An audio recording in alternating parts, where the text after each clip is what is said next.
Well, good afternoon, everybody. We'll go ahead and get started. You will hear this afternoon several presentations on the X-57 project that we recently closed out at NASA. So hopefully you will learn a lot and ask some excellent questions. We have four presentations today, and you might be saying, but I only see 3 speakers. It's because the last speaker didn't have enough to do, so he volunteered to do 2 presentations. So, we'll first get a project overview, kind of ground everybody. What was the X-57 project all about? Then we'll drill down a bit on the traction power and command systems development effort. And then we'll get into flight performance estimates to include a description of the distributed thrust takeoff maneuvers that we speculated might be useful. So let's get ahead and kick it off. The first speaker is Heather Maliska. She's currently the Deputy Project Manager for the X-59 Low Boom Flight Demonstrator Project at Armstrong Flight Research Center. She previously was our project manager for X-57, what we call MAXWELL at NASA. And that was the agency's first all-electric experimental aircraft. She transitioned from engineering to project management in 2012 and has served as the Innovation in Commercial Supersonic Aircraft as the project manager for that. The Unmanned Aircraft Systems Integration in the NAS, otherwise known as UAS in the NAS, the Subproject Integrated Test and Evaluation effort. And then she has also worked within the X-48C Blended Wing Body project as the project manager for that as well. So she has quite the diversity of experience. So let me hand it back over to Heather. Thank you, Vince. Okay, let me just test this out. Oh, sorry. The mouse? Just in time to take it off. All right, now that I've got that handed. Thanks, Vince. I want to thank ICAS for inviting us to this session. I'm really excited to talk about the X-57 project. It was a great project for us to work on. Like Vince said, we closed the project out back in March of this year with a big event at NASA Armstrong. And so what you're seeing here today is a very small portion of what was presented at that briefing. In March, we had about a 3-day event presenting all of our lessons learned from the project then. So I'm happy to be here today to talk more about X-57. I'm going to speak about the overview of the project. I'm going to kind of give that project manager high-level 50,000-foot look at the project. Very quickly, I want to be able to hand it over to the smart guys on the project here who are our PIs, principal investigators, Sean and Nick. And I also want to give them a little more time because I know them pretty well in their presentation styles. So we'll jump into it quickly here. So like I said, I'll talk a little bit about the project need. I'll give you an overview of the modifications that we had intended to get to in the project. We'll talk about the diversity of our team and how we were spread across the United States and Italy. We'll talk about the change in the state of the industry over the course of the project. We'll talk a little bit about the challenges and how they impacted us programmatically. I'll talk very quickly about the contributions and then very quickly about our lessons, high-level lessons learned. This is a picture from that closeout event of the folks that were on the project at the end of the event. So that's our great team there, our NASA and industry team. So the X-57 project need was to advance our nation's ability to design, test, and determine the airworthiness of distributed electric aeropropulsive coupling technologies. The value of the X-57 lied in advancing those technologies and then sharing and certifying electric aircraft. And like I said, we wanted to really get to our Mod 3-4 configuration, which was that distributed electric propulsion configuration of the aircraft. So you're going to see this chart at least 3 times here today, but I'm going to, like I said, give you the 50,000-foot level of MAXWELL, our X-57 aircraft. Our project goal, coming after the need, our project goal was to generate data and procedures and share those with academia, industry, and standards organizations and regulators to enable the design and certification of DEP concepts. And the approach that we took was a real spiral development type of approach. And so we had 4 different modifications that we embarked on. The first of which we considered our Mod 1 configuration, which was the baseline performance of a stock Tecnam gasoline-powered aircraft. After that, we wanted to take that stock aircraft and integrate the high-voltage powertrain on it and then understand the impact of the electric retrofit. So we did get to this Mod 2 configuration. We had it integrated. We did end the project at the Mod 2 configuration, and Sean will talk a little bit about our motors and some of the challenges that we had with our motors there. Following Mod 2, we were going to move into the Mod 3 configuration, which was really that distributed electric propulsion wing. So the intention was to integrate the wing that we did design and fabricate and test at Armstrong Flight Research Center, and then integrate it on that flight fuselage and move the cruise motors out to the wingtips of the aircraft and understand the impact of the distributed electric wing and moving the cruise motors out to the wingtip. Then our Mod 4 configuration was going to integrate our high lift motors, our 12 high lift motors on the aircraft, which was our X configuration. Our X designation was really this Mod 3, Mod 4 configuration. So together, this was a comprehensive impact of electric propulsion technologies on aircraft design, performance, efficiency, acoustic signature, and operations. So a little bit about our team that was, like I said, diverse across, spread across the United States, and then we had our subcontractor, the airframe provider, was in Italy, so that's Tecnam Aircraft. The NASA team was spread across our 4 aeronautics centers, so Armstrong Flight Research Center, Langley Research Center, Glenn Research Center, and Ames Research Center. And then we also used a bit of Johnson Space Center when we had some challenges with our batteries. They had some subject matter experts that we utilized to help us overcome our battery challenges. Our prime contractor was ES Aero, and they were located in San Luis Obispo, California, so on the West Coast, and they utilized a handful of subcontractors, mostly on the West Coast of the United States. And like I said, our airframe came from Tecnam here in Italy. They provided both our flight airframe as well as a fit check fuselage that we utilized with our prime contractor to learn how to integrate our Mod 3 wing on the fuselage. A little bit about the state of the industry and how industry's changed over the life cycle of the project. So our project, as you'll see in the next chart, was about a 10-year project, so you can imagine that things change very quickly in this field.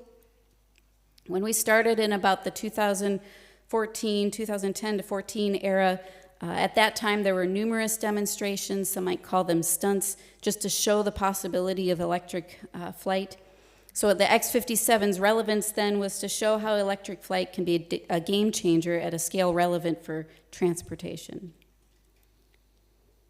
Moving into the 2017 up to about the COVID era, this is when the investment spree in the market really took off. And so X-57 really found that our usefulness, our relevance was developing assurance methods for integration, and we were using this public pathfinder, NASA being a public entity, using us to be able to share the lessons learned that we had with standards organizations and regulators. From about the COVID timeframe to the end of the project, the focus there was on sustainability. And so by this time, several electric aircraft concepts were in certification and product development. And so here you'll see that over the course of our project, we encountered many technical challenges that we had to overcome. And so we really found that our value was in identifying this gap in some of the subsystems that we needed and sharing the subsystem development efforts and what we learned from that with industry and standards organizations. So a little bit more about the technology challenges that we had along the way. When the project started, we started in one project within NASA, within the Aeronautics Research Mission Directorate called Convergent Aeronautics Solutions. And the approach there was to really take this Shark Tank-like development approach and quickly develop the aircraft and fly this distributed electric propulsion wing, a manned aircraft. So the approach there was to start at a TRL level of 4 or 5 with our subsystems and fly them at this 4 or 5 level. What we found very quickly was that the subsystems that we had chosen with a focus on domestic suppliers was not at the level that we thought it was. So we had to incrementally develop these subsystems and raise the TRL of each of those subsystems. And so what we found is that we had to raise them to about a 5 or 6 before we could get to flight. This is a really cool chart. I think it's really cool.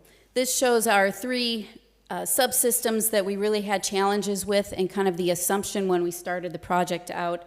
What you see here are 5 boxes, each showing how the TRL changed across the life cycle of the project. So along the x-axis is kind of a timeline of the project. So you can see the 3 subsystems on the left. We had an assumption that those subsystems were at about a 5 TRL, but quickly discovered that they were not, and so we had to develop those subsystems and had some challenges along the way. And like I said, Sean's presentations will focus a bit on that. With the high-lift propellers and the high-lift motor controllers, we knew we were going into this and to develop those systems. That was the goal of the project, was to develop the high-lift propellers and the subsystems there, the motors there. So we did actually go through and raise the TRL of those systems, even though we didn't fly them. So this chart is, it's pretty loaded here. There's a lot here, but what I'm trying to show you is not only did industry change across the course of the project, but our landscape within NASA and our strategic implementation plan within NASA changed as well. But X-57 remained relevant throughout the life cycle of our project. So this is really to show the impact on our schedule from some of the technology challenges that we had and some of the programmatic challenges that we had along the way. The stars represent the first flight dates. For Mod 2 is blue, Mod 3 is orange, and Mod 4 is green. And so you can see as we march down in these kind of swim lanes here how each of those lines is a schedule rebaseline that was precipitated by another technology challenge along the way. So you can see as we're marching down the time frame that those first flight dates are moving to the right. And eventually we started to, in 2019, on that blue schedule rebaseline, we established a project end date of October of 2023, and that project end date remained that way for the life cycle of the project. So as we marched down and we started to understand more technology challenges and opportunities really to develop those subsystems, we did have to make the hard decision to lose scope along the way as we marched through the life cycle of the project. So I mentioned earlier that we started the project out in one project called the Convergent Aeronautical Solutions Project, and then we transitioned into another project within ARMD called the Flight Demonstrations and Capabilities Project, where we did get, there was a bit of a shift in the risk posture. We decided that we were going to take things not to the 4 or 5 level, but take them up to the 5 or 6 TRL level. So there was a shift in the programmatic aspect of things here. But we did, as I mentioned, we did remain relevant by not only responding to changes within the industry, but also within the NASA organization, within our Aeronautics Research and Mission Directorate. We talked about the technical unplanned subsystem development that resulted in these schedule delays that you see here. And another key point to look at here, as I mentioned, that the project in 2019 established a project end date of October of 2023, but the U.S. government had a 5-week furlough in 2019 just after that was established, and then we encountered COVID, which was a big impact on the project as well, but we didn't get additional schedule relief to account for those unplanned activities. So just quickly to look at all of the contributions that the project had as we encountered some technical challenges and really identified these gaps in industry and these gaps of subsystems that needed to be raised. I think our team did an excellent job of not only overcoming those challenges, but also through the life cycle of the project, we've shared our lessons learned and shared everything that we could along the way. So this is just a great poster that Nick put together for us at our closeout event that really highlights all of these contributions. Just to point out a couple of them, We did have an extensive CFD database for blown wing configurations that's been shared publicly. We've given it to Electra, for example, already. We've got our high lift laminar flow airfoil and flap. That was our Mod 3 wing, and we did, like I said, we did fabricate that airfoil, and we did integrate it with all of the wiring. Then we have our cruise motor controller design, and Sean's going to talk a lot about that here in a few minutes. And that kind of the lessons learned there we've shared with EPFD and another NASA project called Susan. And I think there was a briefing earlier today from EPFD in the auditorium, and I think Vince and Herb are giving a briefing on Thursday, I think, to talk more about EPFD. Another big success was our commercialized battery system. We had some challenges with a thermal runaway that really afforded us the opportunity to work with our subcontractor and develop a battery that they are now commercially selling. So that was a big success from X57. So some high-level lessons in our journey to flight. Despite not achieving flight, our focus of building a system that was intended to flight really gave us the analysis and gave us the rigor that leads to more discovery. Had we only been searching to get to a ground test, I don't think that would have afforded us the rigor that kind of roots out the discoveries that you make as you're trying to take a manned X-plane to flight. Like I said, the X57 identified gaps in industry that needed to be filled, so all of that subsystem development that we did along the way, it afforded us that opportunity, and then the opportunity to share all of that information with standards and regulators and industry. We were a flight research project in an emerging field. We stayed relevant as the state of industry changed, and we stayed relevant as our NASA internal strategic implementation plan changed as well. And we've had a wide impact across the aviation space within industry regulators and academia. We've published architecture. It's a principal reference for academia and standards development. And our design and test standards and lessons learned are being adopted. And our impact on regulations and standards is ongoing. So in summary, the need that I briefed earlier in this presentation, we have advanced the ability to design, test, and determine the airworthiness of electric aircraft technologies. So I think the X57, despite not getting to flight, was a success for us, and it really provided a lot of lessons learned that we continue to share today. And you'll hear more about those from the smart guys down on the table here. Nick is smart, or Vince is smart too. So, so with that, thank you.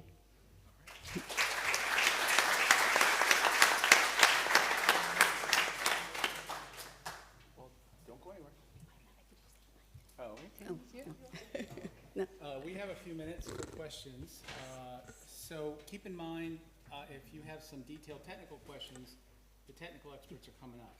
But Heather is happy to talk about, questions about, the scope, the objectives of the project, et cetera, anything like that. So, yes, sir.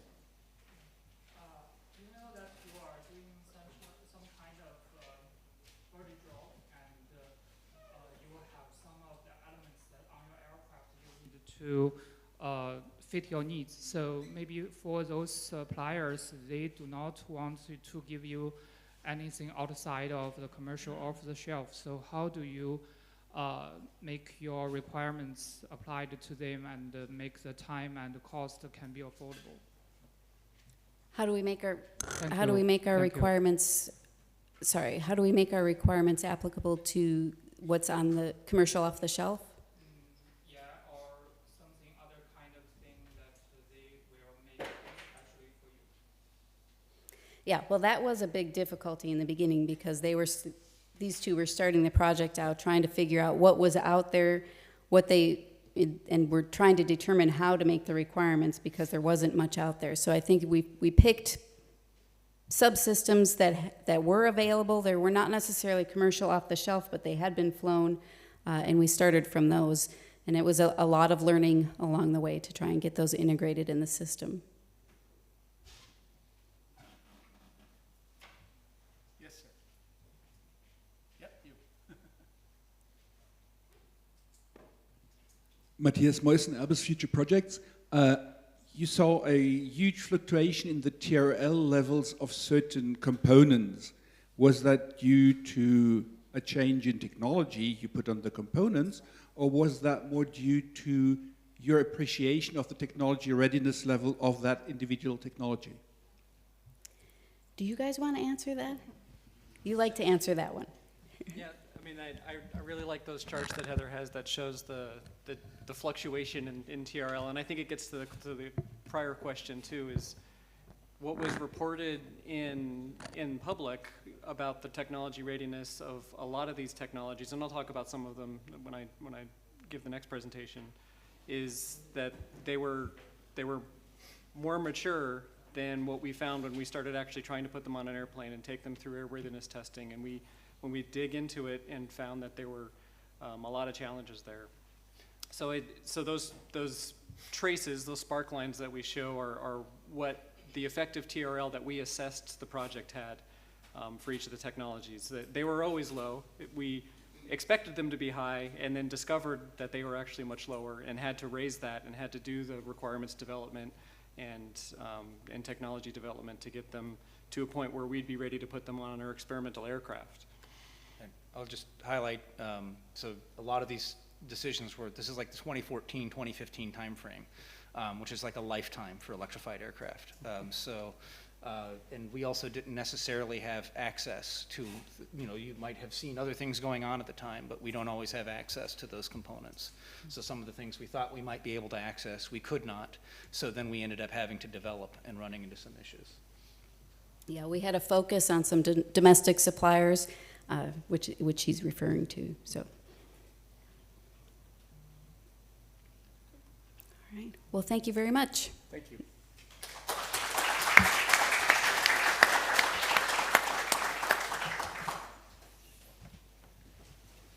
So our next speaker is Sean Clarke, and he is the NASA Engineering and Safety Center Chief Engineer at the Armstrong Flight Research Center. He was the principal investigator for the X-57 project, and he led the power and command system development. He represents NASA on ASTM's International Aircraft Systems Committee and the General Aviation Aircraft Power Plant Committee. He's also worked on NASA's Orion spacecraft, SOFIA. If you're familiar with that, that's our aircraft observatory, or was our aircraft observatory, and the X-59 low boom flight demonstrator. Before coming to NASA, he was a senior operations engineer at several U.S. Bureau of Reclamation hydroelectric power plants, including the Hoover Dam and the Folsom Dam. So welcome, Sean. Thank you, Vince.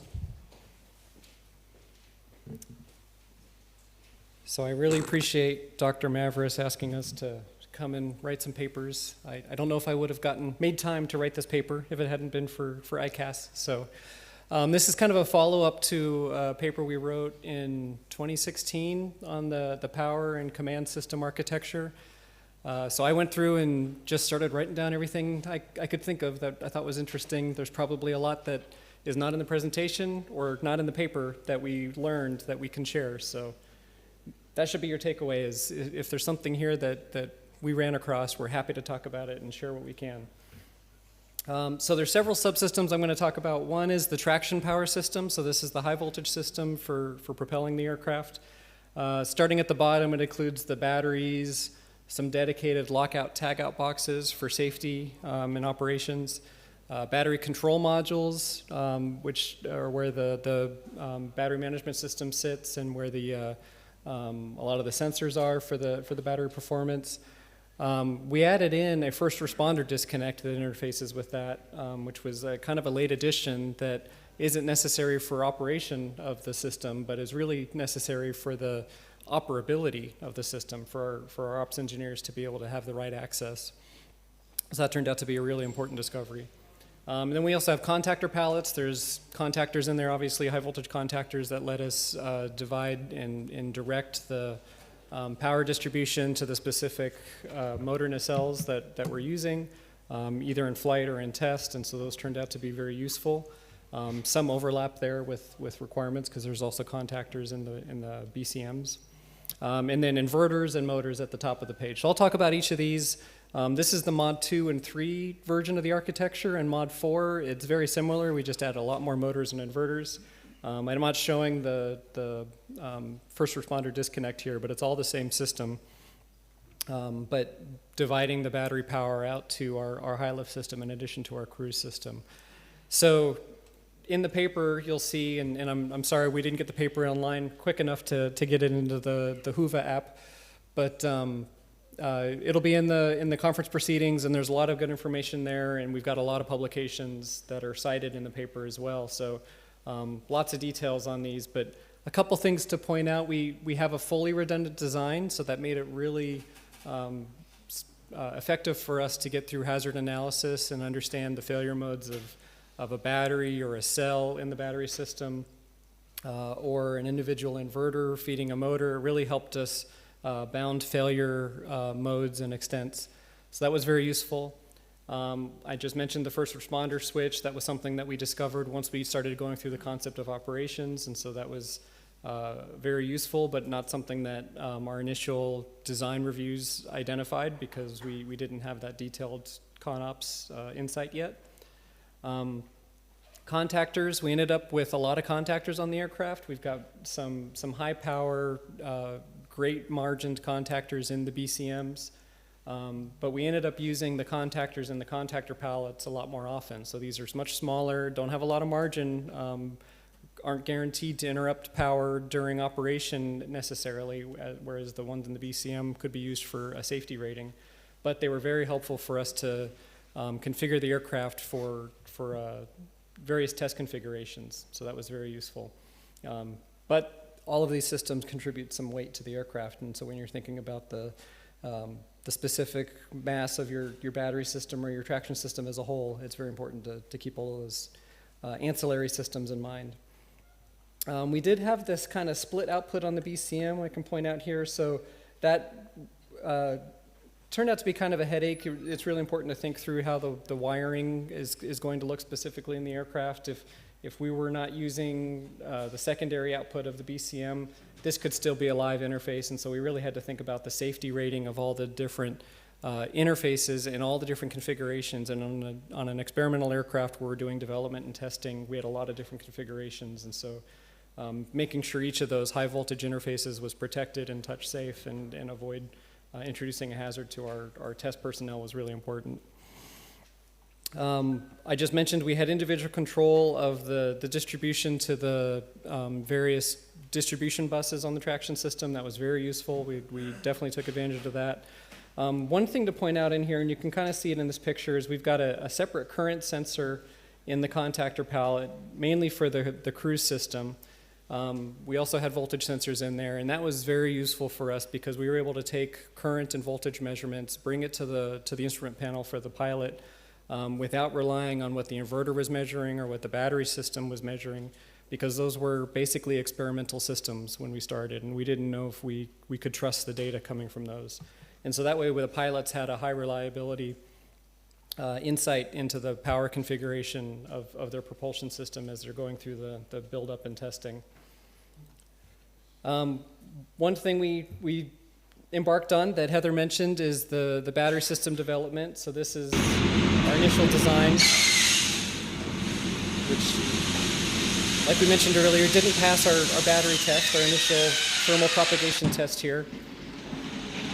Probably won't get to show this video very much more often, but this was the state of the art of how cylindrical cells were packaged in 2014, 2015. This was approaching light enough you could put on an aircraft, but this is not safe yet, right? So this was one of those cases where we expected the technology readiness level to be a little bit higher.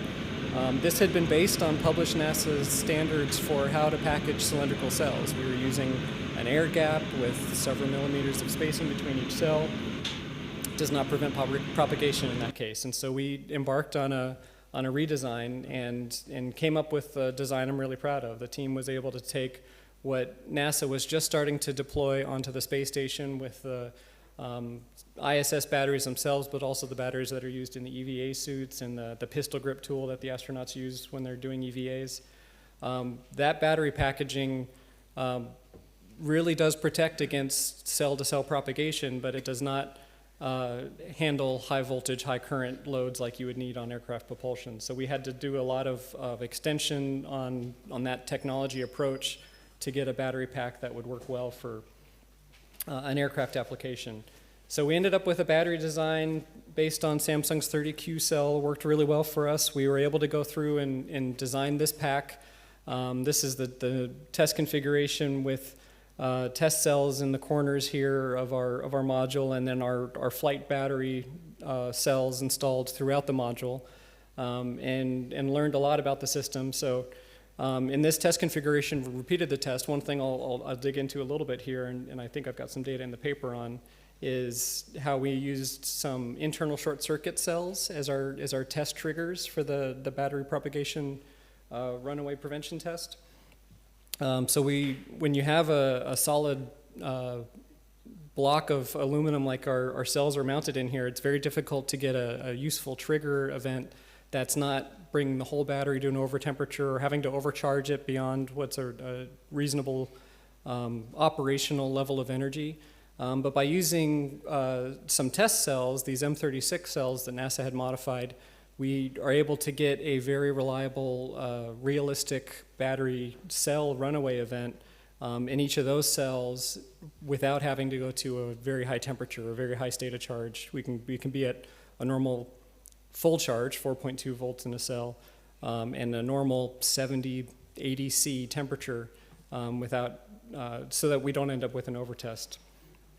So that worked really well. If I go to the next slide, I've got a video here of what the new runaway looks like. You have to have a thermal camera, otherwise you wouldn't be able to see it, because it's really a non-event. When you have a cell go into runaway and you've prevented the propagation from cell to cell, then you can size your venting system, you can size your battery thermal dissipation system to handle individual cells running away, whereas it's very difficult to size it for having all 160 cells like you would have there run away. And again, this was the state of the art. This is what we've published, and this was done in 2016, 2017. I'm really excited to see what industry has done with the battery since then. There are pouch cells that are doing much better than this nowadays, but just to bring you back to where we were when we started, this was not something that people really thought was practical for an aircraft mass battery at the time. One thing in that lockout tagout box I showed earlier, there is a fuse system that we use actually for two different things that is something else designers really need to be thinking about. The fuse in our battery system is used, I think the most often used case is for the maintenance protection from arc flash. So when the personnel are getting in there and hooking up individual modules, we need to have some protection against arc flash. So that the hazard there is acceptable. We don't have to have them wearing a full level 3 arc flash protection suit, for example. So we need the fuse small enough that it'll give sufficient protection there. But this is also a fuse that's protecting us during operation and needs to not have nuisance triggers during operation. And those requirements were almost incompatible. We really had a fine line there when you start to think about the temperature the fuse might be operating at in a flight environment, and what derating you would need there. We were borderline with whether this fuse would trip in a false positive event during operation. So that's a challenge. Maybe you can configure your battery system so that you don't have all your current going through a single point like that, but it's something that you definitely want to think about during the design phase. And we've got some details in the paper for that as well. So I'll spend a little bit of time talking about inverters as well. We have two different inverter systems on the aircraft. This is the cruise system. One of the big points here is we're using MOSFET modules in this for the switching. So this is half-bridge rectifier modules that are based on silicon carbide MOSFETs. We ended up doing a redesign on the inverter around the modules because we found that the first generation modules we're using were really insufficient, could not handle any type of vibration environment as much as we could derate and squint and soften the environment, they could not survive anything that we threw at it. So we ended up having to do quite of a redesign around it. And we developed, we kept the connector and CPU circuit boards that were kind of the brains and interface of the system, and had to design new power distribution, new MOSFET drivers, and then the new power distribution board on this module. And then we also had high lift inverters developed on the project. So this was a ground up design based on some work that NASA had done and what we had learned on the cruise motors as well. And again, this is a huge thermal challenge. This one's not using MOSFET modules, it's using individual MOSFETs, and you can see them, how they mount into the nacelles here on this bottom part of the picture. We actually install the MOSFET into the nacelle OML conformal coating there, and then installed the board onto the MOSFETs in order to get as a quick thermal dissipation path as possible. Definitely a challenge there in order to deal with all of the low-grade thermal energy there, but we were able to get it to work. And in both of these cases, you can kind of see here an interesting design artifact where we've got low voltage electronics, we've got the computer itself that also has some excess heat at much lower temperature even than the MOSFETs. And so it needs a separate heat sink than what the rest of the power stage is using. And this is a challenge for any inverter design. You really do need to think about these two different types of heat dissipation. There's a lot less heat to move here, but it can't share the thermal dissipation path that the rest of the inverter is using. So there's lots of details in the paper. Maybe I have a minute to step through a couple of these. We looked at failure modes, including electrical, thermal, mechanical. There's a lot of component selection lessons from this. We learned lessons at the assembly phase, at the test phase, at integration. There's a lot of great insight into the paper that my co-authors have been able to pull together. One thing that we've published and will be in our wrap-up X57 documentation next year is airworthiness approach and the way we tuned our inverters. So there's more documents coming that will be very useful there. It's very useful to map the test activities to the specific failure modes or features you're trying to verify. That was something that as we started out, there weren't tests for these types of systems, and so we were adapting FAR 33 and other test approaches for other aircraft to figure out what our motor and inverter testing should look like. As we started to get smarter and think about the actual failure modes and design the tests specifically to prove that those failure modes had been addressed, then we were able to be much more efficient in the test approach. One thing in the inverter system that's always a challenge is, like I mentioned earlier with the thermal, there are low voltage and high voltage components. We've got this high power powertrain on the inverter section of our motor controllers that has a lot of energy to dissipate and a lot of voltage clearance requirements. But at the same time, you've got these sensitive electronics. We've got FPGAs and CPUs and memory that are not able to be too tightly coupled there. So it definitely had some challenges for organizing the ground planes inside the box and organizing all the interfaces between the different cards. We found that having dead time margin on the MOSFET gate triggering was very important. We were able to show that we had good margin against shoot through. That's another case where you can have a MOSFET that's intermittently having conduction between the high and the positive and negative voltage rails, and it could still be operating. But if you're marginally having shoot through continuously, then you could be degrading your components much faster. A lot of EMI lessons in the paper. I've got a couple slides on that later on. One thing we found was the current sensors we had on the phases turned out to be the limiting factor on our power rating. We were able to bring our inverter system up to 45 kilowatts, even though we only wrote ourselves a requirement for something like 39 to 40 kilowatts. We could have gone higher, except the current feedback for the field-oriented control algorithm was starting to saturate at that point. So it would have been nice to see a little bit more margin there and use a little bit more of the envelope. We have some really interesting lessons on heat dissipation on the circuit board. So we were retrofitting these circuit boards to fit in the same footprint of our original inverter design.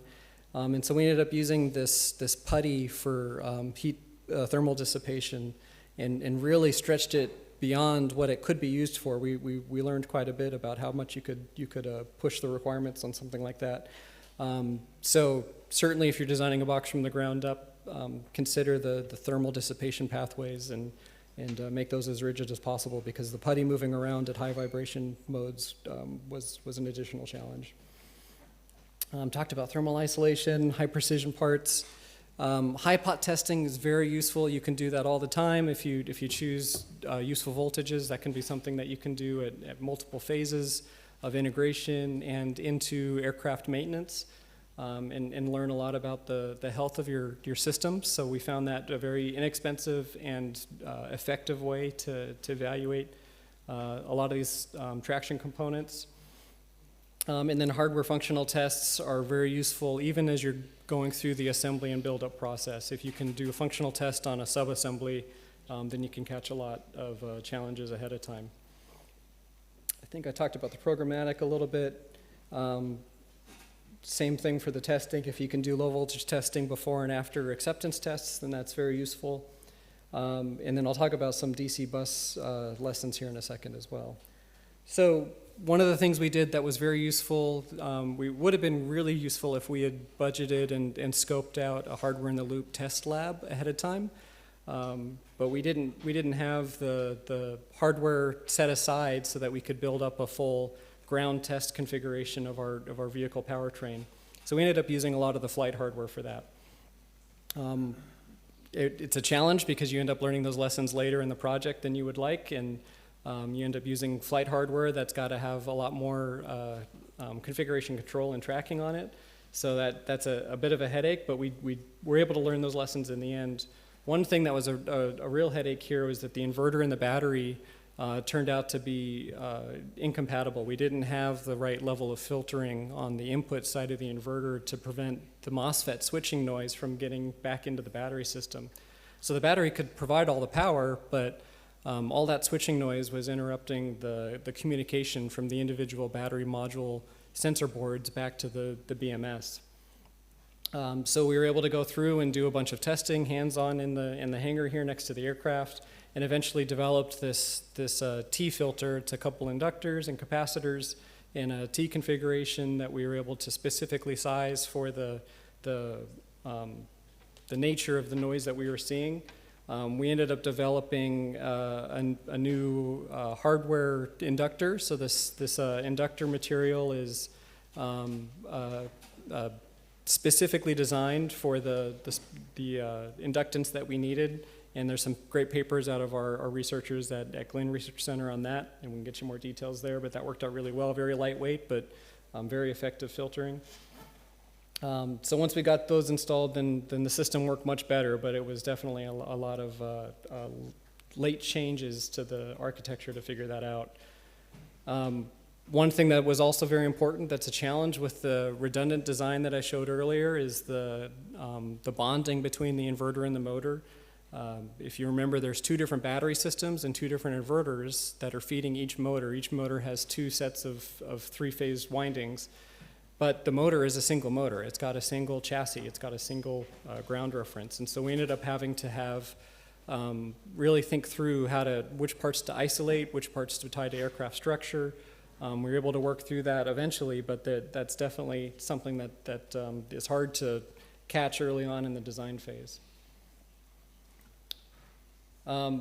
I like this picture because it shows how much else is going on in each of our motor nacelles. So we've got our motor here on the right, kind of buried in here. You can see our inverters, but we've got those new filters we had to add. We've got a lot of orange wire instrumentation. We've got a lot of other control hardware that needs wiring.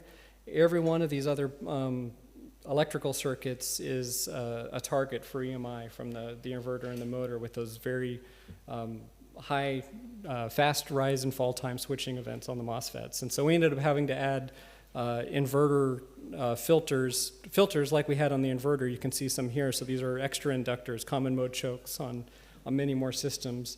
there's a lot of other systems that have to be near your motors and controllers. And so thinking about how to provide separation or at least filtering is useful the earlier you can do it. So lots of lessons in the paper there. I probably don't have time to talk about a lot of them.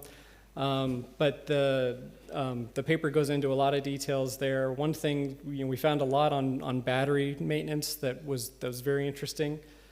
So dealing with balancing of the cells was definitely a challenge. It would have been very difficult for us to get a full 100% discharge from the battery, for example, because having all of our cells at 100% fully balanced would have been very time consuming and a lot of overhead for our operations team.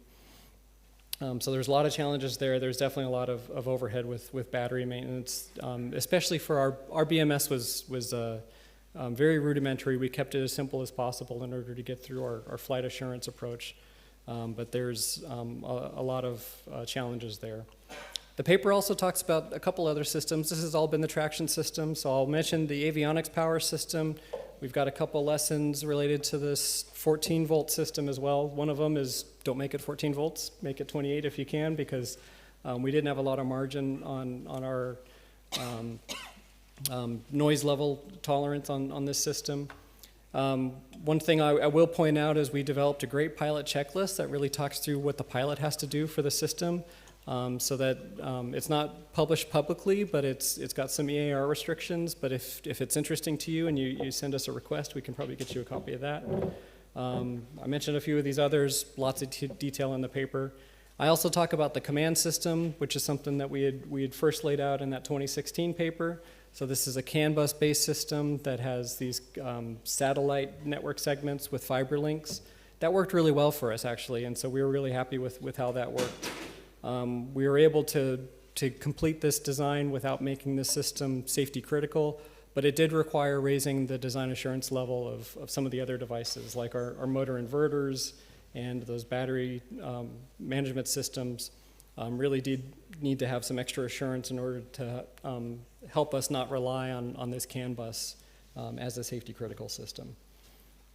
So I think that's about it. The system is very similar to what you might have read in our 2016 paper about the architecture. We learned a little bit about some architecture impacts since then, but we learned a lot about component development and system integration. And in the recommended reading section of our paper, I've got 24 citations, all from this project, all from other things that our team has published. This is just papers related to the power system. We've published over 80 papers. I think we're probably at about 100 by now. This 80 count was from about 9 months ago. This team has been very prolific. Most of it's Nick, I think.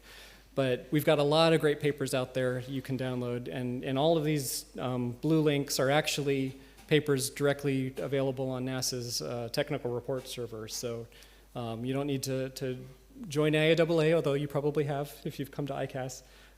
We've got almost all of these available for direct download. So all those links are in the paper. I think I've got maybe a minute for questions. I don't know. Yeah. Thank you.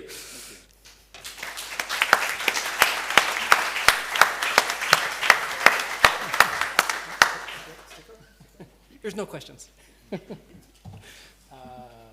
In the middle, yes. Oh, good. Okay. Here one. Yeah. You mentioned in your recommendations to have an EMC expert from the very start. Yep. You didn't mention a thermal management manager from the start. Can you say something about the approach to thermal management, or was it ad hoc?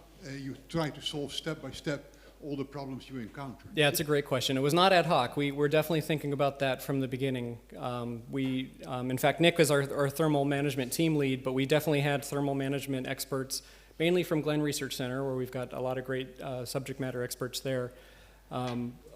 It was a challenge the whole time, is really the message there. The temperature is just barely above ambient that you need to keep it below. So getting that delta T pathway for the temperature heat rejection was a huge challenge that the team really had to work through. We did a lot of CFD, we did a lot of airflow analysis through the nacelles, and we're able to get the design to close at the end, but having a completely passive thermal system was a challenge I didn't realize I was setting as we were setting the original requirements.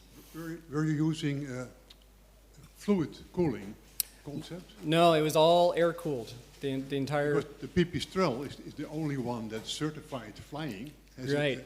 Split systems, split batteries, but fluid cooling. I think I would do that next time. I think that would save us some headache. It would add a little bit of cooling system overhead, but I think it would be worth it because we were able to get the design to close, but it was a big effort. We have one more question. We'll do one more, okay. And I'll stick around. Hey, I'm Thalita from Boeing, Brazil. So you showed the technological readiness graphs, those ones for the battery and all. And I'm curious about the cruise motors. You've started you increase the technological readiness level and then you decrease again at the very end. Yeah. So I'm curious, what was the challenge that you found on the very end of the project that make you decrease your assessment on the technological readiness? Yeah, that's a good question. We had a couple over the course of the project. So at the beginning, we had some challenges with our stators. We ended up doing a redesign in order to get better isolation between the windings and the chassis. And then on those strip charts that Heather showed, we kept raising the level because we kept passing tests and getting more confidence in the motors. Toward the end of the project, we found that our analysis on the bearing system between the rotor and the stator didn't have as much margin as we had originally thought. And so when we went back and reanalyzed that, we became concerned that the bearing system just was not as robust as we needed. And so that's why it reduced there at the end. We actually had a fix in work where we could have retrofitted the motor and replaced the bearings and made it a more mechanically robust system, but we ended up running out of time and money before we were able to actually implement that.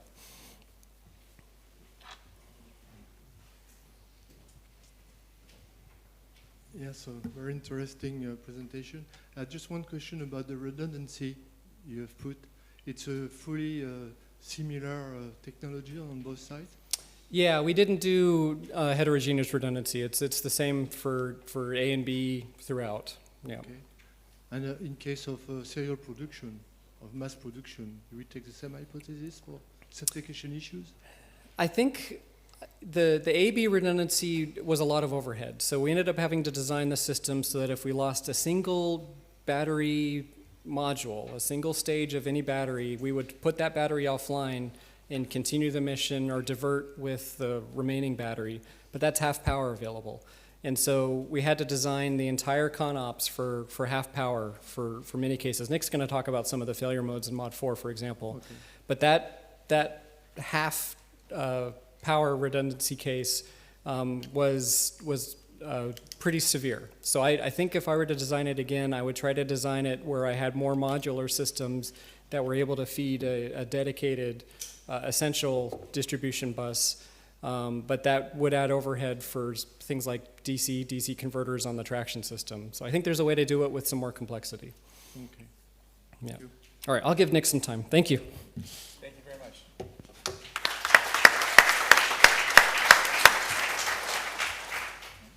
Okay, our last speaker is Nick Bohr. I will read you his bio. He is giving the next two presentations, so I'm only going to read his bio once.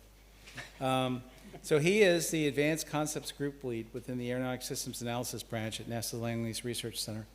Nick is the principal investigator of the Airports as Energy Nodes activity of the NASA Convergent Aeronautic Solutions Project, CAS, and is NASA's official representative to the Flight Subcommittee of ASTM International, F-44 Committee on General Aviation. He previously served as the deputy principal investigator and performance and sizing lead for X-57 MAXWELL Distributed Electric Propulsion Flight Demonstrator. So welcome, Nick. Thanks, Vince. And I don't know if we ever properly introduced Vince, who's also was our deputy project manager for X-57. So we got all sorts of X-57 folks up here. So thank you for coming here, and also want to echo the thanks to ICAS for allowing us to have this session here.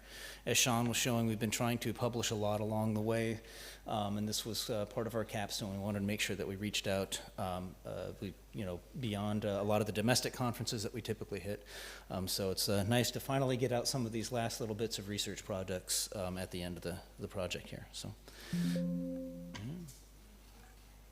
next. Perfect. All right, so we talk a lot about electric propulsion as kind of the next revolution in propulsion technologies. What I've shown up here is actually one of the starts of the last revolutions in aircraft propulsion technologies. These are two aircraft. They're both manufactured at the time by Bell Aircraft. The left is the Bell P-63 King Cobra, and the right is the P-59 Era Comet, right? I should have. The P-59 was our first production jet fighter. We made about 50 of them. And here's the performance specs. You'll notice they flew about 3 months apart. They use almost the exact same kind of overall technologies other than the engine. If this was your advertisement for jet fighters, would you buy one? So you see the top speed's about the same. It burns about 3 times the fuel to go 83% of the range. I guess it climbs a little bit higher. And yet, within a decade, jets, fighters were the only thing that anybody wanted anymore. And the reason is that you can't just swap out the propulsion unit and expect that you're going to get great performance. You have to change how you integrate that. You have to change how you use the aircraft, and you know, everything about the mission. And you just have to really rethink how the airframe and the propulsion system work together best to give you the best product. So what are some of the things? Why is it that we continue to look at electric propulsion today, despite some of the challenges with it? So one of them is higher efficiency, and that's in terms of taking stored power on board the aircraft and turning it into some sort of propulsive power that you can use to push the thing forward. In particular, for smaller airplanes compared to combustion power plants, thermodynamics likes big things. So when you try to do small things, the efficiency of some of the power plants in smaller aircraft tends to be lower than what you end up with larger aircraft. That is not the case with electric motors, and you get this higher efficiency without a lapse rate, in particular if you're using purely battery electric propulsion systems. So regardless of whether you're at sea level or 40,000 feet, you can get the same shaft power output. You get the electric machines themselves have a very high power to weight ratio, akin to gas turbine engines in some cases. And all of these benefits that you get in efficiency and power to weight ratio are quasi-scale invariant. So whether you have a 10 kilowatt motor or a 100 kilowatt motor or a 300 kilowatt motor, you can see some of these benefits. And though we're still proving them out in an aviation case, there is some potential for good reliability, lower noise, and lower emissions, depending on where you get your energy. What are some of the shortcomings? As it turns out, batteries are heavy. Right now in the status quo, or kind of the highest technology battery systems you can get integrated safely for airplanes weigh about 50 times more per unit energy than, say, traditional fuels. So even though you might be 3 times as efficient, you're about 50 times as heavy in terms of your stored energy. That's a bad thing. Not a lot of airports have the ground infrastructure, in particular at these smaller airports where you might want to be flying some of these smaller airplanes. Those components, we had the excellent thermal question. Yes, as it turns out, the low temperature limits of those components make it really hard to get rid of that waste heat. So that brings about some interesting cooling issues. And then, of course, we don't have decades of flight data for these systems. We might have been using electric motors and batteries for a while, but not necessarily in flight. So there's a lot of certification challenges for these. So this means, what do you need to do to have early success with electrified aircraft?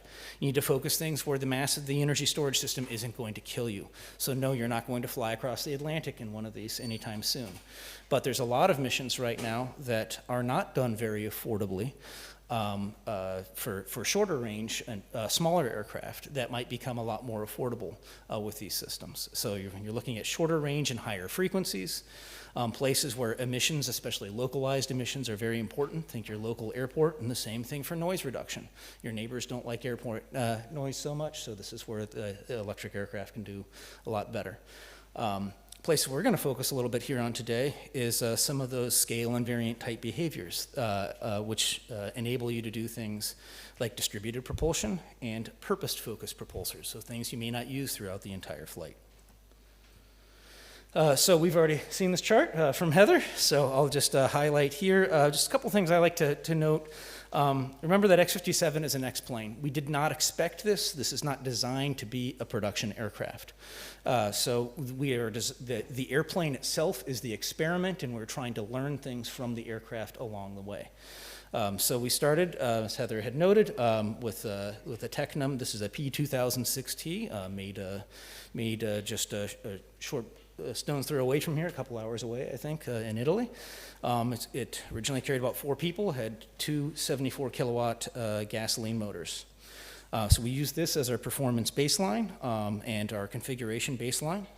The Mod 2 configuration was that kind of P63 to P59 retrofit. We just took out the electric motor, or the gasoline motors and gas tanks, and put in a battery system. Had to rip out the back seats to put it there.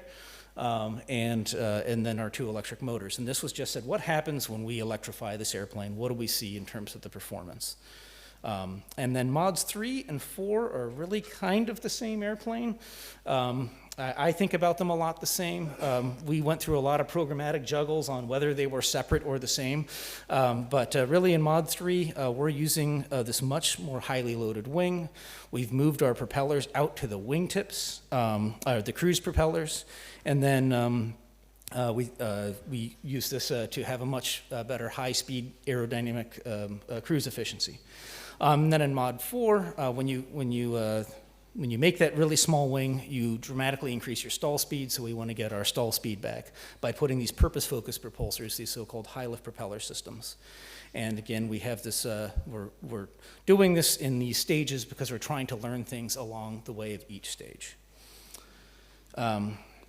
So just, I kind of like this chart. We start off with when we talk about this highly loaded wing.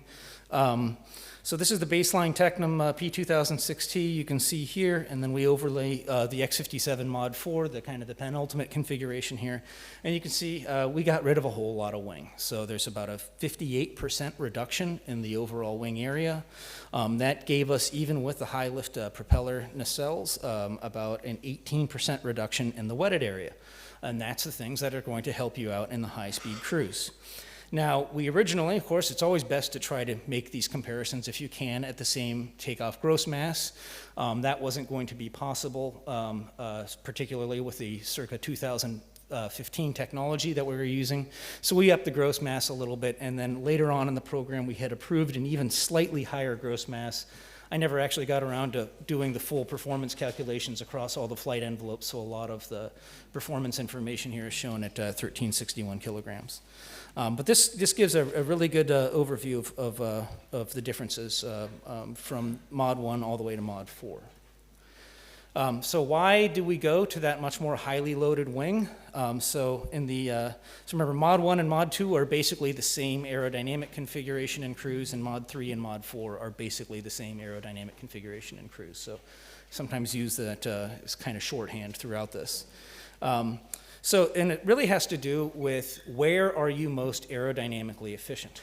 So when you get rid of all of that wing area, you shift where you're most aerodynamically efficient, your maximum lift to drag ratio, which is where you'd like to cruise if engine efficiency did not change with airspeed.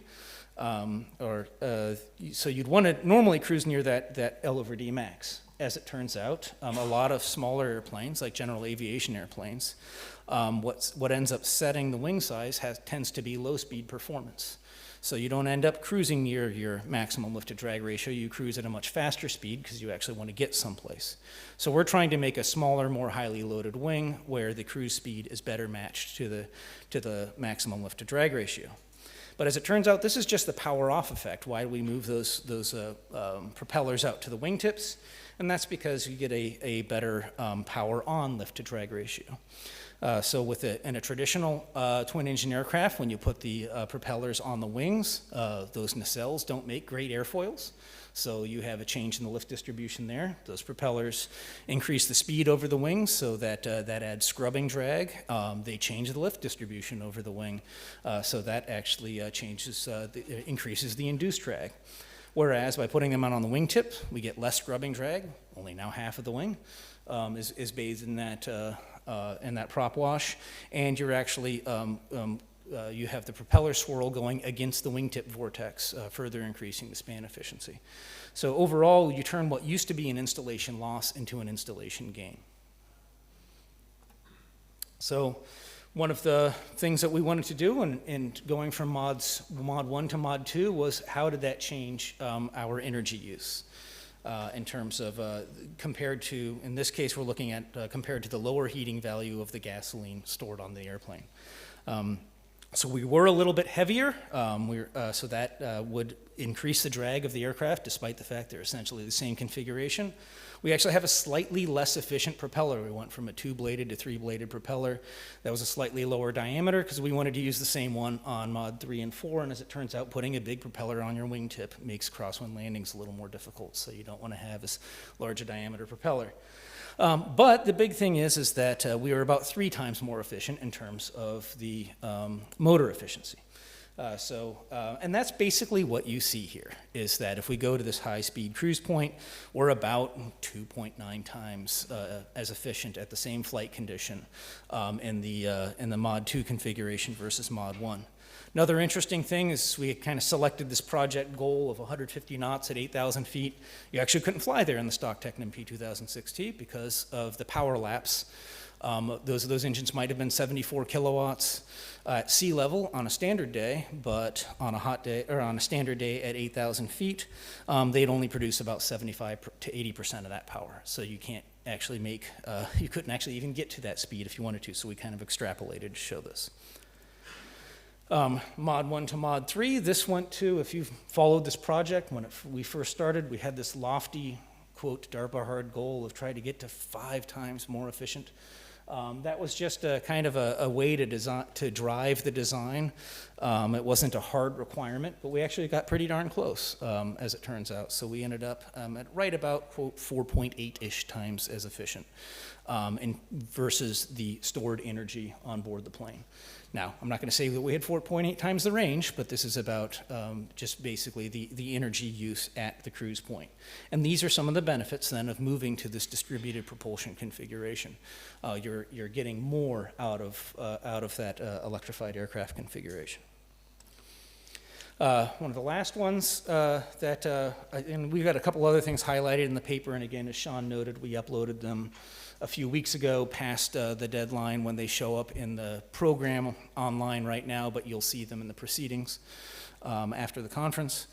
Is this idea of what happens when you switch to an aircraft that does not have power lapse with altitude or with density, really. So we have an aircraft that's heavier and has slightly less power in mod 2 than mod 1, but it has no power lapse with altitude. And you can see that especially on a hot day versus a standard day, you see very little change in performance, and you actually see that the rate of climb of mod 2 does not change much with altitude. This is actually something we're working through today as we're starting to see more electric aircraft show up. The airworthiness standards right now, particularly for light aircraft, only talk about climb gradient at sea level standard. So at sea level in standard conditions, and that's it. This, we think, kind of unfairly penalizes electric aircraft, so we're actually looking at potential changes in airworthiness standards where you can evaluate that climb gradient at higher altitudes, because that's where people tend to get in trouble with these aircraft. Last thing I'll touch upon here, how am I doing, Vince? Oh, you're doing fine. You're doing great. The last thing I'll touch upon here is it's kind of interesting. This is we overlaid all of the flight envelopes from mod 1 to mod 4. I've highlighted here the stall speed VS. And you can see, sure enough, in mod 3, the stall speed jumps because we have a much smaller wing, but then we go right back very close to the stall speed of the original aircraft. In fact, our stall speed goal was really, remember, we made the airplane heavier, so we said we wanted to recover the weight-adjusted stall speed of the original aircraft. This was actually just based on the specification. At least our CFD analysis indicated we probably could have had an even lower stall speed. But we did not yet modify the flight envelope until we could verify that with flight data. Another interesting thing here is you'll note those VH lines. That's the maximum speed in level flight at full power. And you'll notice that that mod 1, that drops off with altitude because the power is reducing with the lower density. In mod 2, you'll notice that it lapses much less. That's really just propeller thrust lapse with altitude. By the time you get to mod 3 and 4, VH is almost the same as the never exceed speed of the aircraft. So that creates another interesting situation. With a long enough extension cord, we'd probably have a ceiling of about 50,000 feet. It also has some implications you can think about for maneuverability and upsets. If you make these airplanes with these very small wings, where what happens in that upset situation. So again, something to think about for future standards for these types of airplanes. So again, and paper talks a little bit more about some of the performance differences between mods 1 and mod 4. I just wanted to highlight a couple of the issues, but it's really, we could see what's the impact of straight electric propulsion, what's the impact then of DEP with basically with this highly loaded wing and these wingtip cruise propellers, and then did we get our low-speed performance back? And that was what we had designed the flight test program to show. And certainly, at least through the extensive analysis that we were able to do, we were able to, I think, come up with a credible case to be able to meet these goals. We regret we weren't able to show them in flight, but we had a pretty high confidence that we would be able to achieve these with these types of configurations. So with that, I just want to say thanks to NASA for all these years for letting us work on this. It's been exciting, and of course all of the amazing teammates that we've had, including those right here in Italy. So with that, I think I have a moment for a couple of questions. Yes, you do.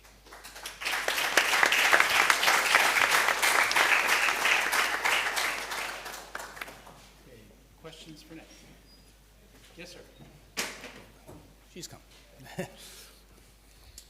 Can you say something about, because you placed the propellers at the cruise condition at the sides, the ultimate length of the wing. What happens if one engine fails? Are you going to be around for the next 25 minutes? No, sorry, I have a whole paper on it. And is it right designed for single wide engine out? Kind of. What happens at low speeds in the takeoff condition at full power is the aircraft is not. It basically VMC is well above stall speed. So no, it cannot sustain level flight at low speeds with one engine out. At higher speeds, yes. I think above 110, 111 knots, it could maintain. It could maintain at the very, I wouldn't call it level flight, but it would maintain directional control. But you get a lot of freedoms with a lot of those other propellers that enabled us to do what we call the distributed thrust takeoff approach, which I'll talk about at 3:45. So. Good afternoon. I'm Daniela from Embraer, Brazil. At the beginning of the presentation, you told about new safety concerns. Could you talk about what are these safety concerns, please? Yeah, so I think that was kind of an overall comment associated with electrified propulsion in general. So what's the mean time between overhauls for an electric motor? How do we establish that? The thermal runaway discussions. So right now, the version of DO 311 says you have to put a giant steel box around your batteries. That doesn't fly very well for airplanes. 787 really doesn't like it. So a lot of the eVTOL folks and anything else are looking for propagation-resistant designs, things like what Sean and those amazing folks working through that design had come up with. EMI might be others. What are the effects on passengers? What are the effects on other systems? So I think it's really, a lot of regulations are written in blood, and thankfully, there hasn't been a lot of blood shed with electrified propulsion, but we want to make sure that we prevent that. So it's not so much that it's kind of how do you prove the system is safe versus we know all of these things are unsafe. So there's going to be a higher bar for that system to clear in terms of proving that the system is safe versus if you wanted to design a single engine gas turbine aircraft. Thank you. We have time for one more. Hello, my name is Davide Di Pasquale from Cranfield University in UK. Just was my generic question. If there's out of the scope during this program doing some noise signature of this kind of aircraft? There was noise signature, there was out of the scope of this program? So it started off, we put in what we considered to be low noise features. And we actually had project goals associated with acoustic measurement. We even independently measured the Technum acoustic profile out at our Wallet Flight facility, and we had flight test plans to get certification noise estimates for all of the mods. Just wondering if there is any, which kind of data you can share on this program. I was thinking about geometry, CFD meshes, noise measurement. So we don't have noise measurements for anything other than the stock airplane, but we have shared those, so those are available. We did do some wind tunnel testing of the high lift propellers in our acoustic wind tunnel. That's the Mod 4. We've shared that data. We have 2 presentations and a paper online. If I can ever nudge Brandon enough, we'll write a technical memo on it that has all of the acoustic wind tunnel data for that configuration. We don't have any other acoustic data on the configuration because we didn't fly. Okay. So do you have in mind to do something similar to the common research model, like a website we can so we data? have the geometries published already, and one of the things that Sean had alluded to is we have a lot of data already published. We're actually going to compile a NASA technical memorandum that summarizes all of them. So instead of trying to dig through NTRS or even the website that we have, which is pretty good, it's going to be a compilation of all the reports, so it's much easier to find. All right, thank you very much. Mm-hmm. Thank you. All right, let's give them a round of applause. Thank you.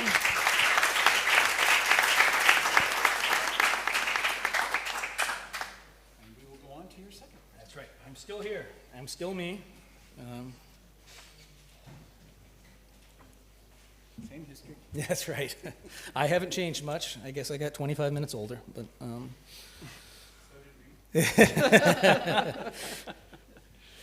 All right, so last paper here.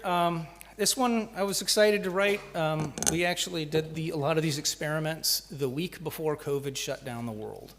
And then did so much other work in the meantime that we really wanted to come back and revisit some of these experiments, because we often get the question, you put all of that thrust out onto the wingtips, why would you do that? First thing I'll just state is that I think for a clean sheet design, we would have made a lot of different choices. This, as a non-clean sheet design though, we had our reasons for putting that much thrust out on the wingtips. And we actually enabled some really interesting experiments that might help open the design space for people in the future. I also really want to acknowledge all of my co-authors on this here. We have Ryan, James, Claudia, Tim, and Wayne, or Ringo, as he likes to be called, from Armstrong Flight Research Center, and then Dave Cox from Langley. Tim and Ringo were our 2 project test pilots that helped us evaluate this. So let's talk about regulations, because it's really hot and it's the afternoon and people are tired. Something that's kind of interesting is if you've been designing airplanes or studying aircraft design, you probably have heard of the concept of the critical engine. So this is an engine that it fails at the worst possible time when you use for calculating things like what's your climb gradient, what's your controllability, these sorts of things. Now, this is because the engine has been required to be this very isolatable thing. So it needs to have its own source of fuel, it needs to have its own, basically one single failure should only ever be able to take out one engine, the way that the systems are designed today. And I'm certain there's a few asterisks there, but overall that's the case. As we've started to move to these distributed propulsion configurations, something like X-57 having 14 engines, that starts to become less practical, and in fact, actually might even compromise safety a little bit more to design systems like that, because you're leaving so many benefits, performance benefits, on the table. And as a nod to this, under Part 23 for both EASA and for the FAA, if you look at the latest amendments post-2017, you'll notice that they don't use the term critical engine anymore in the airworthiness regulations. They use critical loss of thrust. Now, we've not seen a formal definition of critical loss of thrust, other than we know it when we see it. It's shown up in some special conditions, but Mike might disagree with me here, so we'll see. We understand that we want to provide some data that maybe can help move this conversation forward. So I know, at least on the ASTM committees that I am on, the standards that we have say critical loss of thrust means critical engine for traditional airplanes. That's what it says. And then everything else you negotiate with the authorities. So we want to take some of the things that we've learned here to help provide some public data to move along this conversation. And in fact, we're going to be having this conversation in October in Orlando at the ASTM F44 meeting. So, hey, guess what? You've seen this chart before. So we did a bunch of mods. We're focusing here on Mod 4. And in particular, we're talking about Mod 4 takeoff. There's actually some critical loss of thrust considerations for Mod 4 landing that become a lot more important when you start using spinny things for lift rather than for thrust. But we'll be focusing this paper here on takeoff. So one of the things I really want to establish about the X-57, so we understand that we put our big cruise propellers out on the wingtips. But I want to talk a little bit about my high lift propellers here. They're called high lift propellers, and that's because they are an integral part of the high lift configuration of the aircraft. So you don't determine VSO, stall speed, in the landing configuration with the flaps up. Similarly, for this airplane, you don't determine VSO with the high lift propellers turned off and stowed. So the high lift propellers are part of the landing configuration of this aircraft, or part of the low speed configuration of this aircraft. Because as it turns out, we actually built in two different modes of control of these. We did not develop these as a traditional high availability fly-by-wire system. We had an airspeed mode that we used, which if we had to rename it today, I'd call it landing. It's the landing mode. And it's because, as it turns out, when you use propellers for lift, they also produce thrust. And thrust, when you're trying to land, can be a challenge. So airspeed mode helped you be able to solve that thrust conflict with landing while still maintaining the appropriate level of safety. But it also required air data inputs, and we did not have a triplex air data system. So we designed this thing called fixed mode. These are fixed pitch props. They're not fixed, they're not controllable pitch props, where they just go to a fixed RPM. They don't need anything from the air data system. It was a contingency mode, but as we found out, it created more thrust, and it was very useful for takeoff. So we actually now used the fixed mode as part of the nominal takeoff configuration. Sean's already shown this chart here. This is the traction power system. My big takeaways that I want you to remember here is that each cruise motor is actually two motors on a single shaft, fed by two independent power systems. The other thing is that each of those high lift motors is controlled, is on one or the other of one of our two redundant power buses. So a failure in one of those systems will cause no more than 6 to drop out, and those 6 are interleaved across the wings to enable sort of a symmetric failure. And our command system and the avionics power and everything else follows this similar channelized philosophy.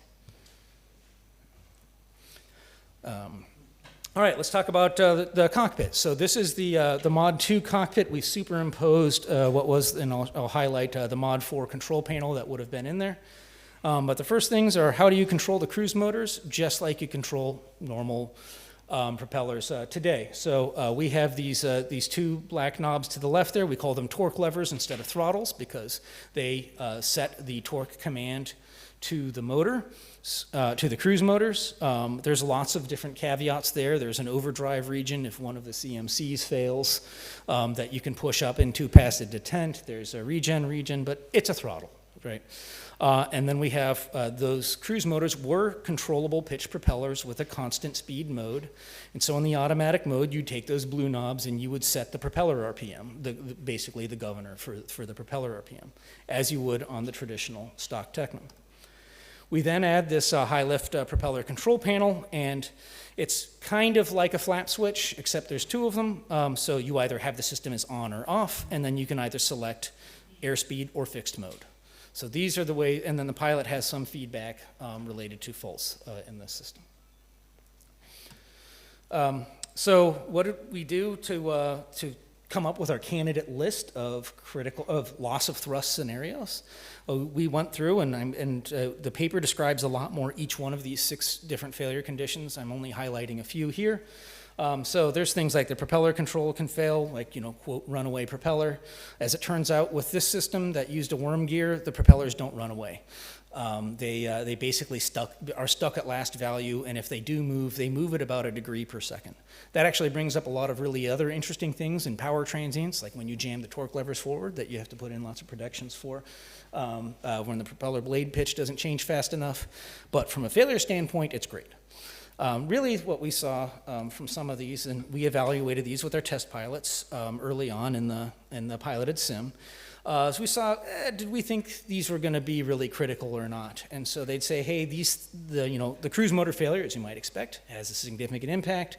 Traction bus, and then we'll talk about the contactor failure, ended up that in this column of may be critical for takeoff performance.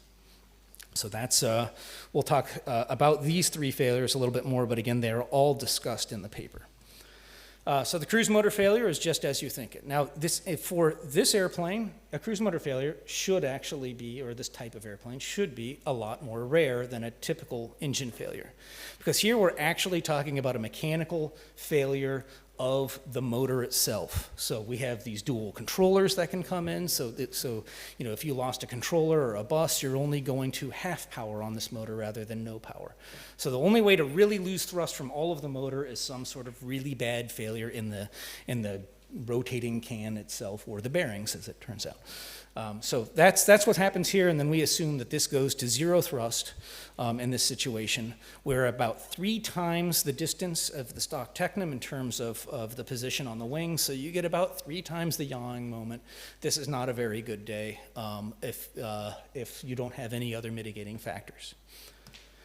One of the other ones, and when I moved this around, I realized I didn't put the X in quite the right spot. You can see that there's actually 2 contactors for the high lift in each side. So this is what I'm saying is that only this one has failed.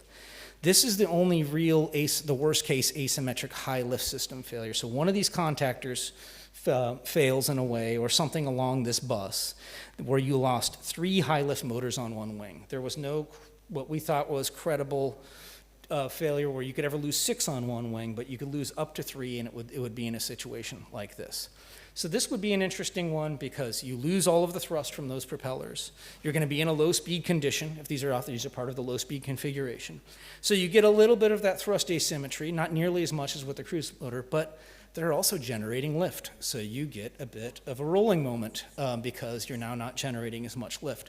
So you have a situation, and I get to stick my arms out and pretend to fly like I'm 5 years old.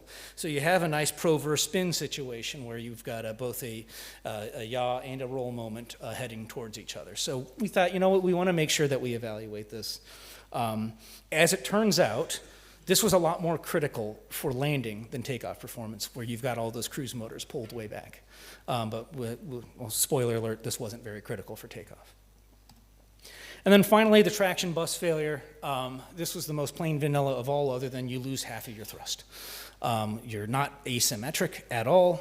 You lose half your thrust, and in fact, you can go back up to 2/3 thrust if you push those torque levers into the overdrive position.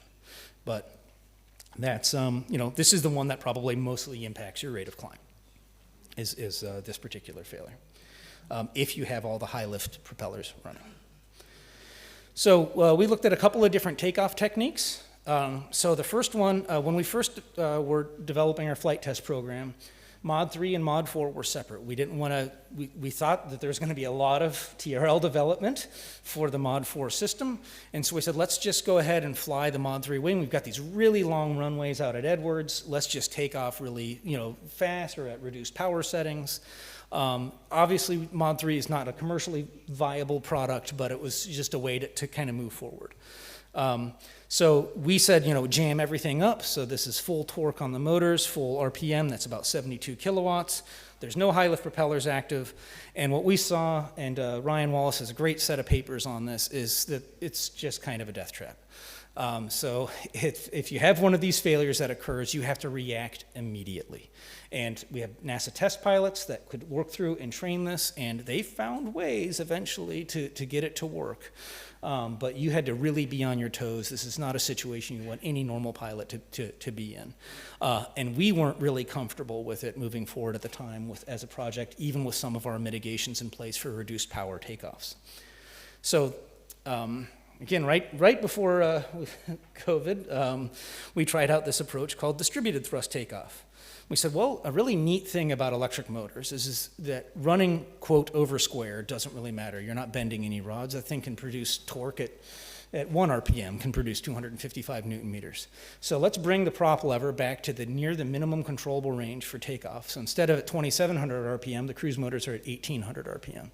We could actually go down to 1,700, but 1,800 was a little more repeatable.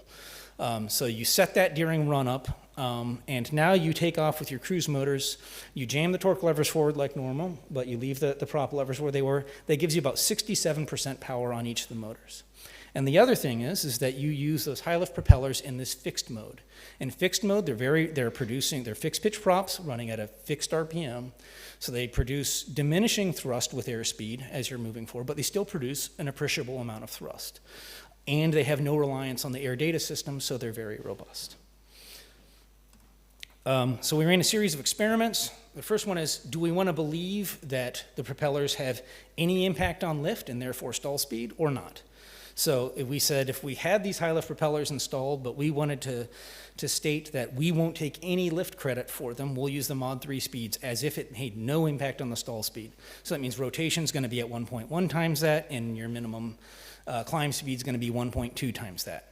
And then the Mod 4 speed says, okay, we'll believe our CFD now, and we're going to say that we're going to take some stall speed credit for those, so you can actually get away with a lower rotation and climb speed, which gives you a lot more fixed pitch, a lot more thrust from your high lift propellers in fixed mode.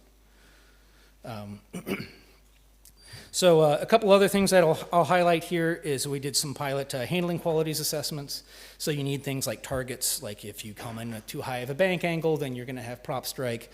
If you sink too fast, you're going to crunch your landing gear.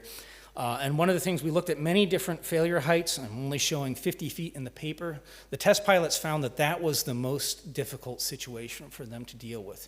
At 50 feet, you had just enough altitude where instead of just being able to land straight away like at the 10-foot failures, at 50 feet, the thing really had a chance to develop rates on you that were very difficult to recover from. At higher altitudes, they had more altitude and time to recover. So lots of discussion in the paper. I don't have time to go through all of these. I'll just highlight a couple of our traces here. So in blue is the Mod 3 takeoff, in red with cruise motor failure. And these are at Mod 3 speeds. And then I'm showing in red the ditto cruise motor failure. And then the ditto high lift failure, which obviously doesn't exist for Mod 3 in the yellow trace. So really the thing is that ditto, distributed thrust takeoff, bought the pilots a whole lot of time, got them a whole lot of extra thrust, and they basically saw a huge change in their response to be able, in their response to a cruise motor failure. We had them landing straight ahead because they had so much runway, but a lot of the comments were, if you needed to go around, if you needed to go whatever that you needed to do, you had plenty of time to do it. Another thing I'll just quickly highlight here, what was really neat is Pilot 1, in this case, had a lot of experience. He was with us in the simulator every day. Pilot 2 was a project pilot, but he was not our chief pilot, so he would come in kind of when you needed a second opinion on something. They would have both been synced up to the same procedures had we taken these to flight. Probably developed by Pilot 1. But what was kind of neat was by kind of bringing in Pilot 2 almost cold, they just basically were making up their own recovery techniques here. So you could kind of see what's the effect of pilot experience between these two. Not to say Pilot 2 was exceptionally experienced as a test pilot, just not in this airplane. These were their handling qualities evaluations. And again, Pilot 1 eventually figured out how to land after a Mod 3 cruise motor failure, but still always had a high sink rate. So this airplane was not probably going to fly again, no matter what, without a lot of fixes to the landing gear. But was otherwise able to bring it in, but still didn't, we were scoring into the level 2 handling qualities area, so not exactly where we want it to be. So at the Mod 4 speeds, what was kind of interesting, we said, what now, let's say we trust our CFD database, and we want to take credit for being able to take off and climb at slower speeds. One of the interesting things that happened here, especially because you're taking off with reduced cruise motor power, is the failure was slightly higher to differentiate from the contactor failure. So what we saw in Pilot 2's case was Pilot 2, while he was diagnosing the problem, got a little slow. And when this airplane got a little slow, it started to get a little squirrely, which you kind of start to see in the other traces. And you can see that in the airspeed trace here in the upper right for Pilot 2, right about here. So as it got slow, it got kind of squirrely otherwise. Now, if we would have probably briefed this a little bit better, Pilot 2 would have been able to recover as Pilot 1 was able to, but it just kind of spoke to a need. Again, if you're designing these types of systems and you want to take credit for that high lift, maybe think about a better enunciation system or something else than what we had tried. So with that, just thought this was really neat that we had this configuration. We could test out some of these different techniques. It'd be interesting to see how transferable these are to other distributed propulsion elements. This is not a fly-by-wire system. This enables pilots to make decisions about the configuration. We try to set configurations in a way that gives you the opportunity to not have to develop a fly-by-wire system if you choose not to. Obviously, if you have a fly-by-wire system, it's probably just making the choices for you in the event of any of these failures. But again, we're walking through this. We're hoping to inform some discussions for critical loss of thrust, including our failure scenarios. So we're looking forward to be able to continue that conversation.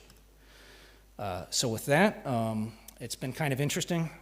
It's not half the papers on the website. I checked. I think this would be primary paper number 11, and then I think I'm co-author on 12.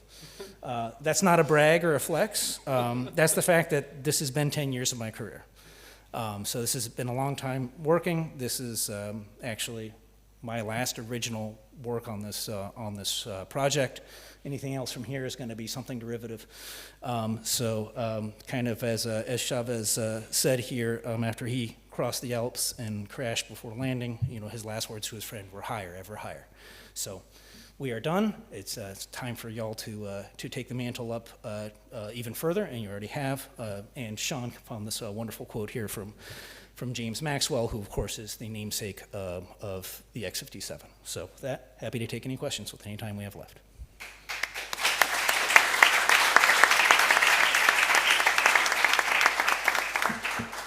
Did your question get answered, sir, in the presentation? If not, ask it again.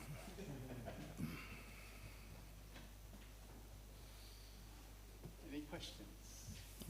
Oh, sorry, yes.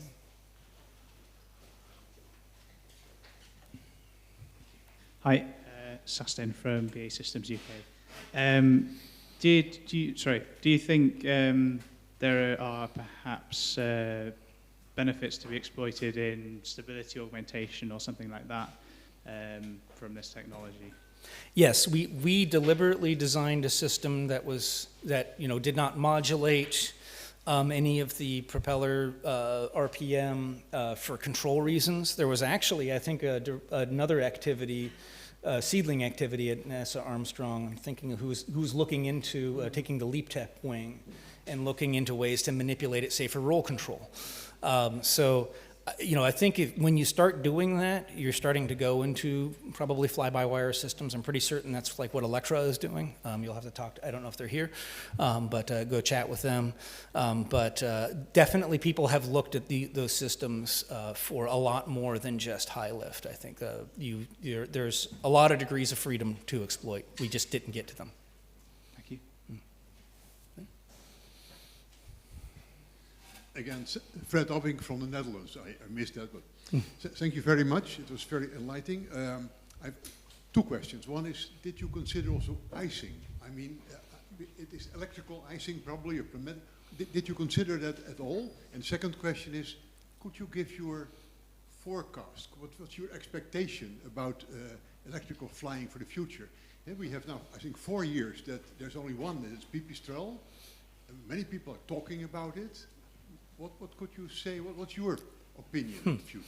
Oh, so that's dangerous. and the future.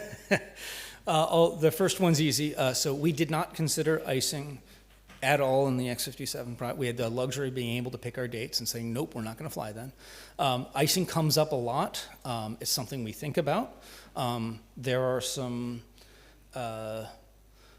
are probably some simple ways that you could make the system reasonably robust for icing. I don't know if it's, if it would be robust across all scenarios, but things like even the fact that the high lift propellers folded back conformally right against the heat sink for the motor controller.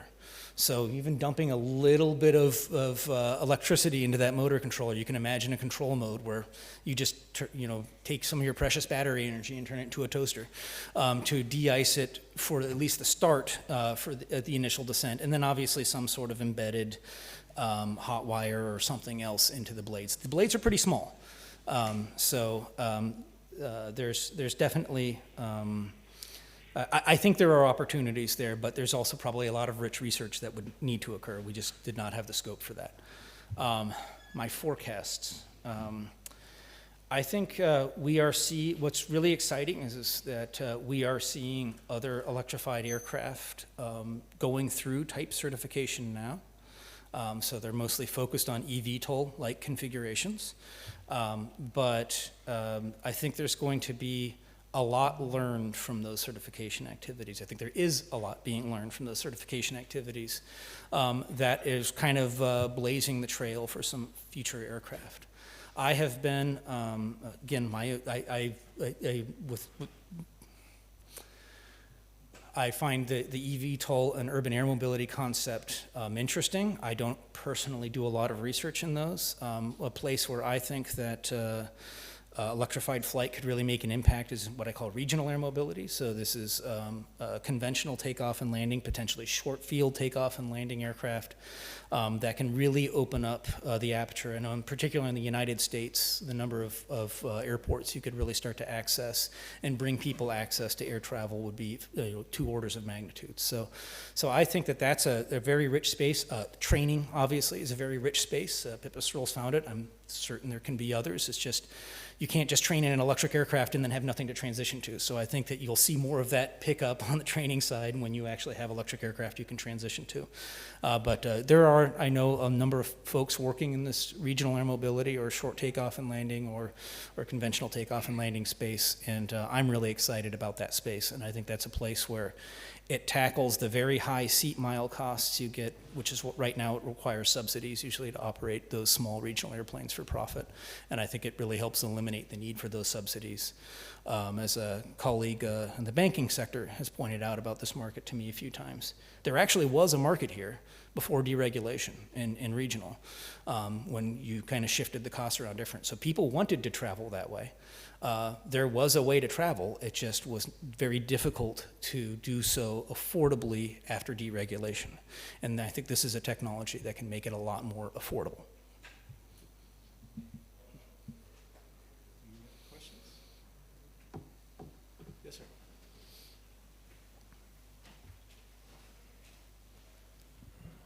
Saston again. Bit of a cliche question. If you could change one thing about what you did on the program, what would it be?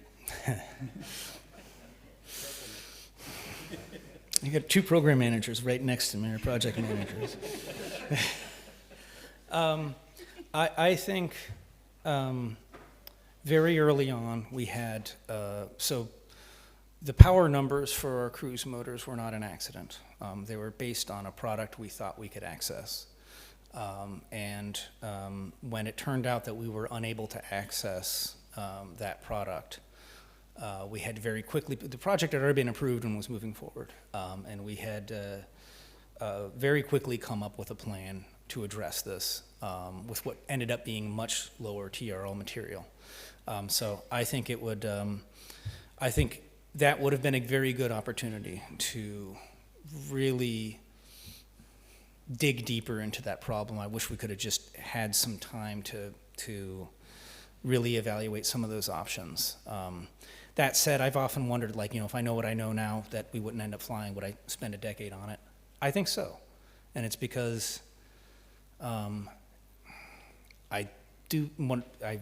proud of how much this team has published on this configuration. I'm working these standards committees, and people don't want to publish their proprietary data. I get it. You know, you paid for it, but the taxpayer paid for this, or the U.S. taxpayer at least. And we sell our products overseas. So hopefully the stuff we've developed and published and we've worked on has helped in that regard. And I think that if we didn't have that foolish optimism in 2014 and 2015, we wouldn't have done it. And maybe we'd be further behind. I don't know. Thank you. All right. If there's no more questions, thank you all. Oh, is there one? No, go ahead. No, please. I don't know if I'm keeping people from espresso or not, but